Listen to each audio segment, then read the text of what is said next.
kasih masih Mbak Uni, kawan Nua Pagi. Pemirsa, seperti orang tahu ya, untuk PON Papua 2021 Sonyandak Lama, nah Sulawesi Utara, khususnya Kota Manado juga ada kirim beberapa atlet ke sana. Dan mereka ini sekarang ini sementara persiapan, dan untuk persiapan-persiapan atau latihan-latihan sering dilakukan di Gedung Youth Center yang sekarang ini menjadi Sekretariat KONI Kota Manado. Menghadapi Pekan Olahraga Nasional atau PON 20 yang digelar di Papua pada Oktober 2021 mendatang, para atlet kontingen Manado menjalani latihan persiapan untuk memperkuat Sulawesi Utara untuk menghadapi Pekan Olahraga Nasional.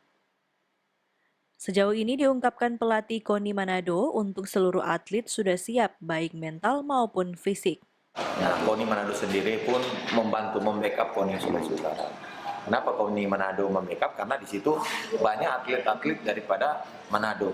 Otomatis mau tidak mau, suka atau tidak suka, itu tanggung jawab juga KONI Kota Manado. Ya. Untuk cabang olahraga ke PON itu ada 21 cabang olahraga. Ya memang kita juga takut juga ya, karena kita dalam ini kan jangan anak-anak terpapar di dalam pelatihan ini. Pekan depan, kloter pertama yang akan diterbangkan ke Papua, yakni atlet cabang olahraga Muay Thai dan sepak bola. Obik Sarifudin melaporkan untuk kawan Nua TV.